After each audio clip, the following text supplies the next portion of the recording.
Ce soir, nous allons entreprendre un voyage serein à travers le monde enchanteur de la mythologie grecque antique, en découvrant l'histoire captivante de Dianus.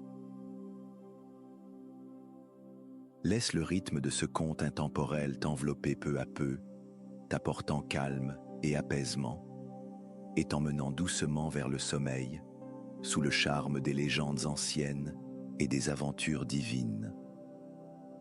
Avant de commencer notre voyage de ce soir, je t'invite à t'abonner à la chaîne YouTube pour ne manquer aucune de nos prochaines histoires apaisantes.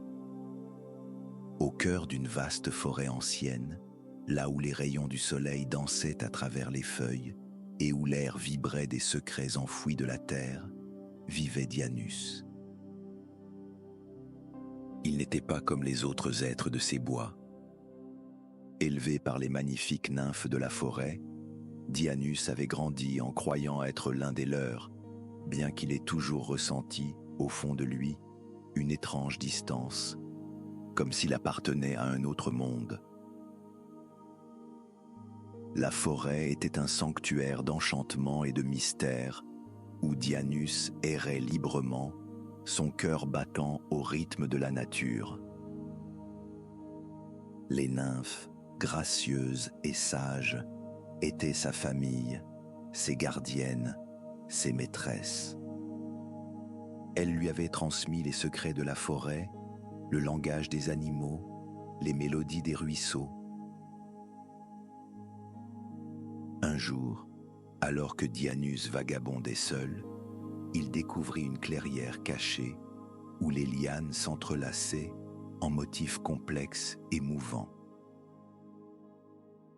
Il tendit la main, et lorsque ses doigts effleurèrent les feuilles, les lianes frémirent, puis s'enroulèrent autour de son bras dans une étreinte douce et chaude. Surpris, il sentit une énergie puissante jaillir en lui, une force qu'il n'avait jamais connue, et pourtant étrangement familière. Troublé mais exalté par cet instant magique, Dianus retourna précipitamment auprès de ses nymphes tutélaires, le cœur battant de questions.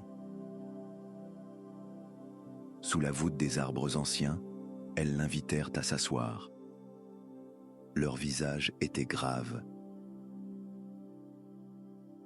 Elles lui révélèrent alors la vérité sur ses origines, une histoire de lignée divine et de trahison. « Mon cher Dianus, dit l'une d'elles en croisant son regard, tu n'es pas seulement l'un des nôtres, et tu n'es pas un simple mortel. Tu es le fils de Zeus, le puissant roi des dieux, et de Sémélé, une femme mortelle d'une beauté et d'une grâce rare. » Les yeux de Dianus s'agrandirent. « Zeus, le souverain de l'Olympe, est mon père ?» demanda-t-il, entre émerveillement et stupeur. « Oui, mon enfant, » répondit une autre nymphe. « Ta naissance est un récit d'amour et de tragédie. Zeus, tombé sous le charme de ta mère, vint à elle.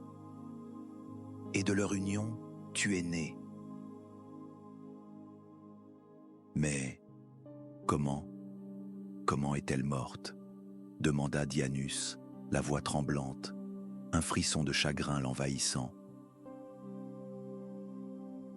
La première nymphe poussa un soupir, empreint de tristesse. Héra, l'épouse de Zeus, rongée par la jalousie, a trompé Sémélé. Elle l'a convaincu de demander à Zeus de se révéler dans toute sa nature divine. Une vision qu'aucun mortel ne pouvait supporter. Incapable de lui refuser quoi que ce soit, Zeus exauça son vœu. Et dans sa gloire céleste, Sémélé fut consumé, emporté par la lumière divine. Le silence tomba, lourd, comme une couverture posée sur une peine ancienne.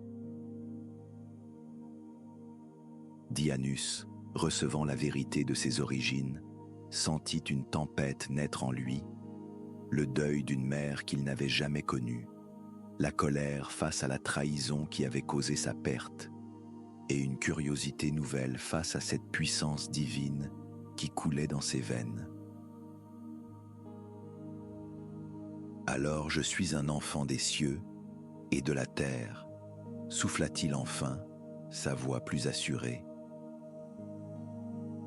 Un pont entre le monde des dieux et celui des mortels. Oui, Dianus, répondit doucement la nymphe. Tu appartiens aux deux mondes.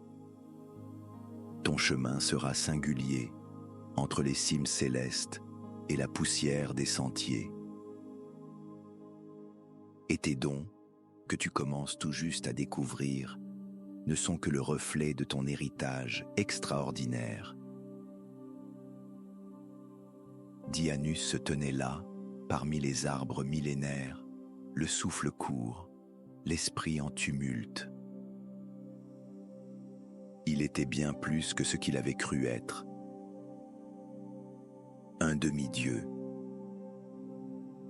fils de Zeus, appelé à marcher sur une route tissée de merveilles et d'épreuves. Les nymphes, les yeux embués de larmes, encouragèrent Dianus à suivre son cœur, à chercher sa destinée au-delà de la forêt. Alors que les étoiles commençaient à scintiller dans le ciel nocturne, Dianus se tint au bord des bois, à la frontière de son monde familier. Il regarda une dernière fois la forêt qui avait bercé son enfance, puis porta son regard vers l'inconnu. Dans un souffle profond, il fit un pas en avant. Il entamait un voyage pour se découvrir lui-même, pour accueillir pleinement son héritage divin et percer les mystères de son existence.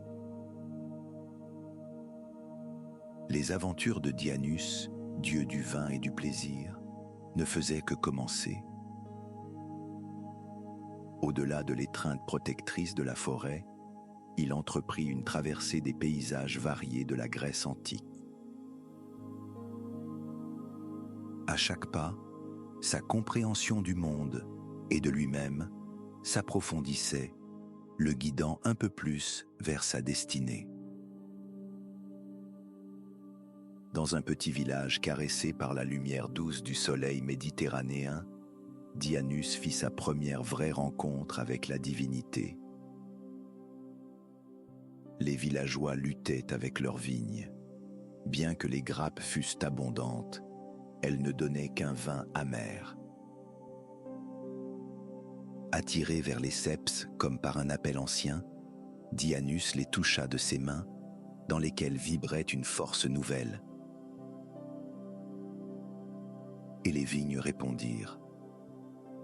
Sous ses soins, elles s'épanouirent, produisant des fruits riches et sucrés, un vin profond, généreux et parfumé. Émerveillés, les villageois célébrèrent Dianus, le voyant comme une bénédiction des dieux.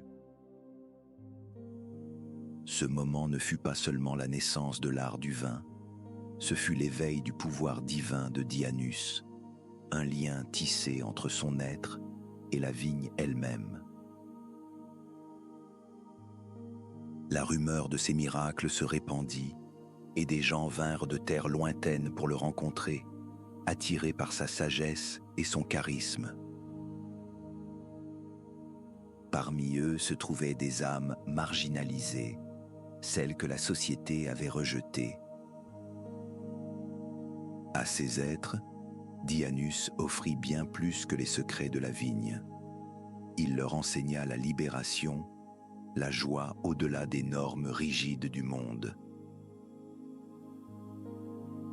Dianus accueillait chacun avec bienveillance.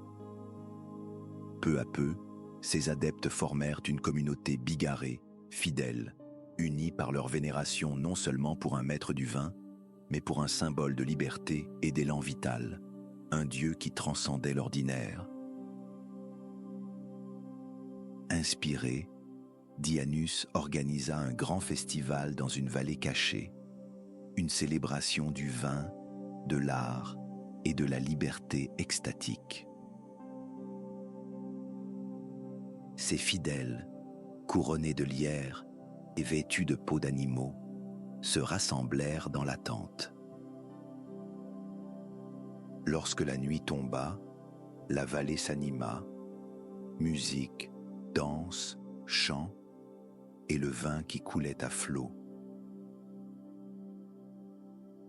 Sous la conduite de Dianus, la fête devint transe, les corps et les âmes s'abandonnant sous la lune. Le temps s'effaça, les barrières aussi. Ce festival devint un lieu de transformation où l'esprit se libérait et où chaque être touchait au divin. À mesure que Dianus embrassait pleinement sa nature divine, la dévotion de ses fidèles se renforçait. Il n'était plus seulement le dieu de la vigne, il devenait un dieu de la métamorphose, un guide vers la transcendance. Le culte de Dianus évolua, passant d'un simple cercle d'initiés à une véritable communauté organisée, animée par des rites célébrant les mystères de la vie, de la mort et de la renaissance. Ce culte attira des êtres d'horizons variés, des poètes en quête d'inspiration, des artistes, des paysans fatigués cherchant la paix. Les rituels de Dianus devinrent synonymes de libération, embrassant la part sauvage et indomptée de l'existence humaine. En un moment décisif, Dianus se tenait au sommet d'une colline, dominant une mer de fidèles rassemblés dans la vallée en contrebas. Le soleil couchant projetait une lueur dorée sur la scène, illuminant les visages de sa congrégation diverse et bigarrée. C'est là, dans cette lumière crépusculaire, que Dianus embrassa pleinement son identité de Dieu, non pas un Dieu de colère ou de jugement, mais une divinité de joie, de liberté et de renaissance. Il leva les bras, étreignant le ciel et la terre tout ensemble, puis prit la parole. « Mes chers fidèles, commença-t-il, sa voix résonnant à travers la vallée, aujourd'hui ne marque pas seulement un rassemblement, mais l'aube d'une ère nouvelle, une ère où la joie de la vigne coulera librement à travers le monde, portant avec elle l'esprit de la fête, de la liberté et de l'unité. » Il s'arrêta un instant, parcourant la foule du regard, y voyant briller des étincelles d'espoir et d'enthousiasme. Trop longtemps, les structures rigides de ce monde ont emprisonné nos âmes, étouffant ce que signifie véritablement être en vie. En tant que votre Dieu, je défie ces chaînes. J'apporte la promesse d'une libération, un appel à briser les carcans des conventions et à danser sous la lumière de la vraie liberté. L'air vibrait doucement, traversé par la puissance de ses mots. Son message touchait profondément chaque cœur présent. Et à ceux qui se sont sentis perdus, à ceux qui ont été rejetés ou incompris. Sachez ceci, vous avez votre place à mes côtés. En tant que gardien des marginaux et des âmes égarées, je vous offre refuge et acceptation. Sous ma protection, nous façonnerons un monde où chaque être, peu importe son chemin, pourra trouver la joie, et la paix. La voix de Dianus s'éleva, portée par la passion et la conviction. Ensemble, nous répandrons la joie de la vigne aux quatre coins du monde. Nous célébrerons la vie sous toutes ses formes. Et ce faisant, nous toucherons au divin. Telle est ma promesse envers vous, moi, Dieu du vin, du plaisir et de la renaissance. Lorsqu'il conclut son discours, la vallée s'embrasa d'une acclamation tonitruante, le son résonnant contre les collines et s'élevant jusqu'aux cieux. Ce moment marqua un tournant dans la vie de Dianus, celui où il passa d'un simple voyageur curieux à une divinité affirmée. Son lien au vin, son rôle de libérateur des esprits et sa remise en question des normes sociales étaient désormais profondément ancrés dans sa légende. À mesure que sa renommée grandissait, son voyage le mena jusqu'au rivage de la mer Méditerranée. Un jour où la mer était calme et où l'horizon semblait infini, Dianus se tenait sur la plage, le regard perdu dans l'étendue bleutée. Un navire de pirates approchait, ses voiles gonflées par une brise légère. Voyant Dianus seul sur la berge, les pirates, pensant avoir affaire à un noble ou à un riche voyageur, s'en emparèrent, imaginant déjà la rançon qu'ils en tireraient. Mais Dianus ne résista pas. Ses yeux brillaient d'un éclat étrange, un mélange d'amusement et de clairvoyance. Emmené à bord, on le lia avec des cordes, mais celles-ci, mystérieusement, glissèrent aussitôt de son corps, comme repoussées par une force invisible. D'abord amusés, les pirates devinrent vite inquiets face à ce captif qui restait calme, libre et insaisissable.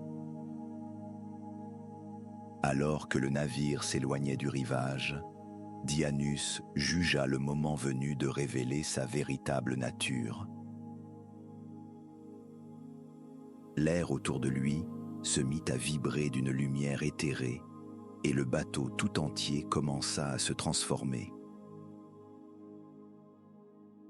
Les voiles devinrent des vignes, chargées de grappes mûres et sucrées. Les rames se changèrent en vrilles ondoyantes, serpentines. Le pont se couvrit de lierre, et des sons de flûte et de tambours lointains emplirent l'air. Les pirates, saisis par la peur et l'émerveillement, comprirent qu'ils n'avaient pas capturé un simple mortel, mais un dieu. Par une simple pensée, Dianus emplit leurs esprits de visions à la fois délicieuses et délirantes. Certains se mirent à danser sans pouvoir s'arrêter, d'autres chantèrent avec des voix qu'ils ne s'étaient jamais connues, et quelques-uns se recroquevillèrent, terrassés par la puissance divine qui émanait de lui.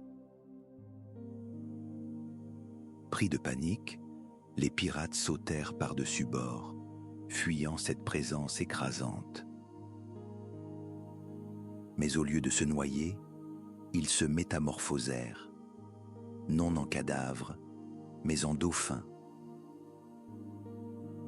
Leur conscience humaine subsistait, marquée à jamais du souvenir de leur folie, du jugement divin auquel ils avaient été confrontés.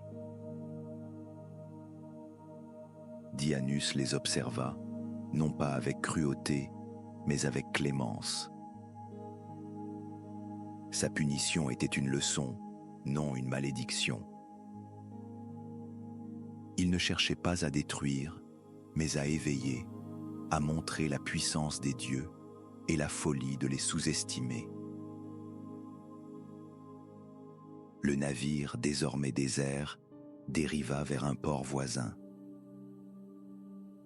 Et bien vite, l'histoire du miracle et du sort des pirates se répandit, devenant légende.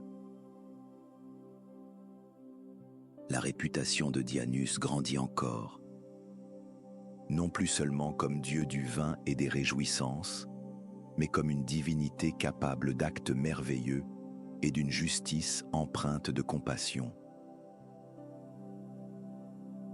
Tandis qu'il parcourait les terres, entouré de ses fidèles toujours plus nombreux, leur chemin s'illuminait de la joie et de la liberté qu'il semait derrière eux. Parmi eux, un fidèle particulièrement fervent s'approcha un jour avec une idée qui fit vibrer quelque chose de profond en Dianus. « Grand Dianus, dit-il avec ferveur, nous avons dansé sous tant de lune, partagé le nectar sacré dans tant de cités, mais jamais encore nous n'avons foulé Thèbes. Ses habitants n'ont pas encore goûté à la véritable liberté que toi seul peux leur offrir. Thèbes. Ce nom résonna dans l'esprit de Dianus, éveillant une mémoire lointaine. Il en avait déjà entendu parler, autrefois, mais la raison se perdait dans les brumes de son passé. Tandis qu'il prenait la route vers cette cité, Dianus se sentait hanté par des souvenirs fragmentés, des images, des sensations éparses, comme les pièces éparpillées d'un puzzle, en attente d'être rassemblées. C'est dans ces moments silencieux d'introspection que l'histoire racontée autrefois par les nymphes se déploya à nouveau dans l'esprit de Dianus. Thèbes, la cité où sa vie mortelle avait commencé, là où sa mère, Sémélé, avait vécu et tragiquement péri sous les machinations sournoises des rats. C'était à Thèbes que ces chemins divins et mortels s'étaient croisés pour la toute première fois. Lorsqu'il arriva aux portes de la ville, Dianus ressentit un lien indicible avec elle.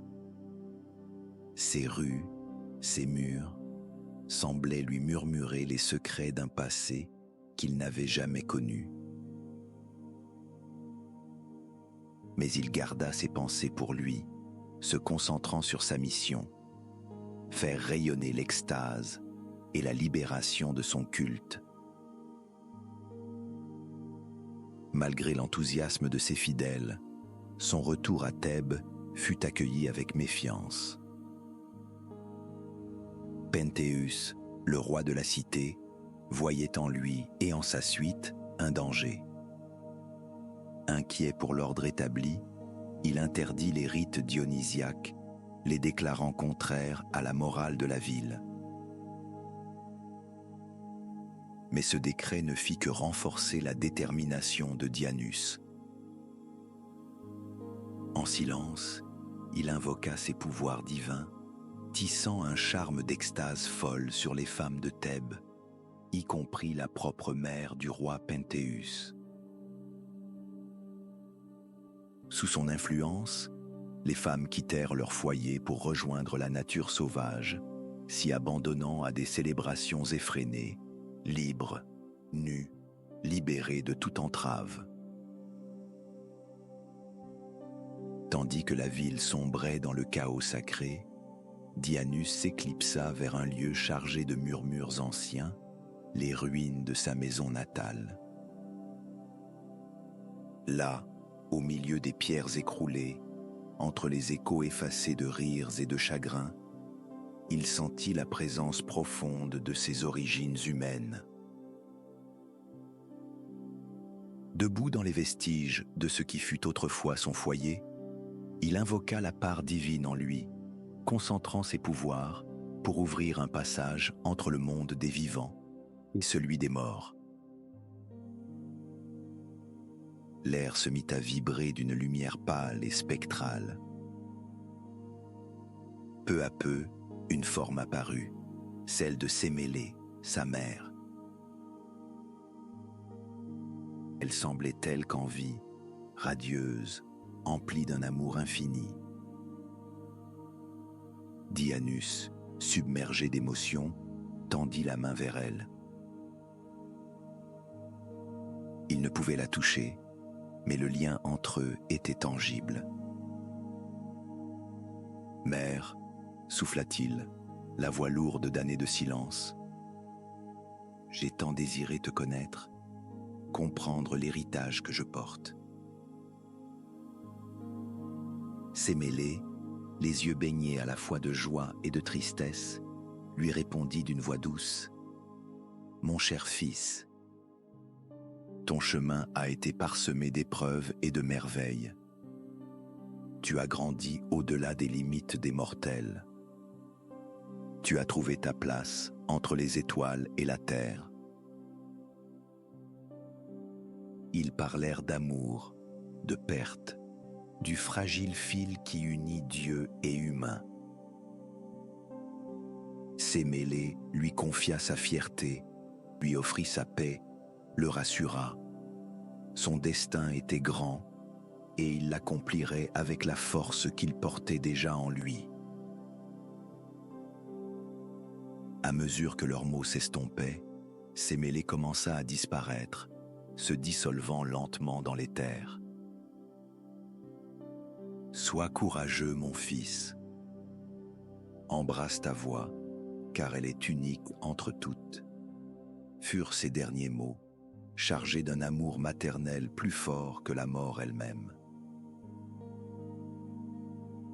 Lorsque son esprit s'évanouit, une autre présence fit son apparition. Depuis les ombres, une silhouette émergea, majestueuse et silencieuse. C'était Perséphone, reine du monde souterrain. Son regard était empreint de surprise et d'admiration. « Dianus, tes pouvoirs sont véritablement remarquables, » déclara Perséphone, sa voix résonnant comme un écho venu des profondeurs du royaume souterrain. Invoquer l'esprit d'un mort n'est pas un exploit ordinaire. Ta réputation te précède, non seulement comme messager du plaisir et de la libération, mais aussi comme divinité vénérée des mortels. Dianus, encore bouleversé par son échange avec Sémélé, inclina respectueusement la tête devant la reine du monde souterrain. « Merci, reine Perséphone. Mon voyage a été une quête de compréhension, celle de mes pouvoirs et de la place que j'occupe dans le monde. » Perséphone le fixa de ce regard lucide que seuls les êtres anciens savent porter. « Tes actes n'ont pas échappé à l'attention des cieux, Dianus. En vérité, Zeus, ton père, a demandé à te voir. Il semble que tu aies ébranlé les cieux autant que tu as transformé la terre. » Ces paroles restèrent suspendues dans l'air, lourdes de promesses autant que d'incertitudes. Debout parmi les ruines de son passé, Dianus sentit en lui un torrent d'émotions contraires. Rencontrer Zeus, son père, se tenir parmi les dieux de l'Olympe. Un destin dont il avait rêvé, parfois, sans jamais oser le croire réel. J'éprouve à la fois de l'enthousiasme et de la crainte, confia-t-il d'une voix empreinte d'une rare vulnérabilité. Rencontrer mon père, me tenir parmi les dieux. C'est un destin que j'ai effleuré en songe, mais jamais embrassé comme une vérité. Que m'attend-il là-haut, dans ce royaume céleste? Perséphone sourit. Une lueur d'empathie illumina ses traits. Le chemin d'une divinité est parsemé de merveilles et d'épreuves. Mais souviens-toi de ceci, Dianus. Tu es né de la terre et du ciel. C'est cette dualité, cette nature singulière qui fait ta force. Sur ces mots pleins de sagesse, elle lui fit signe de la suivre. Et ensemble, ils commencèrent l'ascension vers le mont Olympe, là où résident les dieux, là où les étoiles embrassent la cime du monde. Le chemin devant eux scintillait d'une lumière irréelle, serpentant à travers les nuages, bien au-delà des frontières du monde des mortels. À mesure qu'ils montaient, l'air se faisait plus léger, plus pur, et le ciel prenait des teintes éthérées comme peint sur une toile céleste. Dianus sentait ses attaches terrestres s'alléger à chaque pas. Une sensation nouvelle s'installait en lui, celle d'une destinée divine qui s'éveillait enfin. Plus ils approchaient de l'Olympe, plus l'appréhension de Dianus se dissipait, laissant place à un sentiment grandissant d'appartenance. Enfin, ils atteignirent le sommet. Là-haut, l'air vibrait d'une énergie puissante, la force même des dieux. Devant lui se déployait l'Olympe dans toute sa splendeur, palais majestueux, jardin luxuriant et êtres de beauté et de puissance inégalés. Debout sur le seuil de ce monde céleste, Dianus inspira profondément. C'était l'instant de vérité, le point de rencontre entre son passé de mortel et son avenir de Dieu. Avec Perséphone à ses côtés, il franchit le seuil, prêt à embrasser sa destinée parmi les immortels, prêt à rencontrer Zeus, le père qu'il n'avait jamais connu. En entrant dans le royaume resplendissant du mont Olympe, Dianus se retrouva au cœur d'une de ces célèbres fêtes divines. L'atmosphère était vibrante, musique céleste, éclats de rire, tintement de coupes remplies de nectar. C'était un tourbillon de réjouissances divines, et Dianus, dieu du vin et de l'extase, y trouva instantanément sa place. Les Olympiens, réputés pour leurs banquets grandioses, s'étaient surpassés. Des tables infinies croulaient sous l'ambroisie et d'innombrables mets célestes. Les dieux et déesses dansaient, riaient, se mêlaient avec une grâce presque irréelle. Au milieu de cette magnificence, Zeus, roi des dieux, remarqua l'arrivée de Dianus. Un large sourire éclaira son visage et il s'avança vers lui, les bras grands ouverts. « Dianus, mon fils, ta présence apporte encore plus de joie à cette célébration », s'exclama-t-il d'une voix à la fois chaleureuse et souveraine. Il le serra contre lui dans une étreinte paternelle. D'abord submergé, Dianus retrouva rapidement son aisance naturelle au sein de la fête divine. Son charisme, sa joie contagieuse et sa maîtrise de l'art de la célébration attirèrent les dieux autour de lui. Tous voulaient goûter au plaisir, à la liberté, au vin qu'il offrait avec tant de générosité. Mais au milieu de l'allégresse, son regard se posa sur Héra. La reine des dieux, assise avec majesté, l'observait d'un œil froid, son visage à peine masqué d'un voile d'hostilité. Les souvenirs de son rejet, envers lui, envers sa mère, s'imposèrent à l'esprit de Dianus comme une ombre au milieu de la lumière. Malgré les paroles bienveillantes de Zeus, une part de lui ne pouvait chasser ce doute persistant. Il n'était pas vraiment l'un des leurs. Il restait au fond un demi-dieu, un fils venu des marges, invité dans un monde aux places déjà occupées par des êtres anciens et puissants. Et pourtant, les jours passèrent, et presque chaque jour, Dianus fut convié à revenir sur l'Olympe.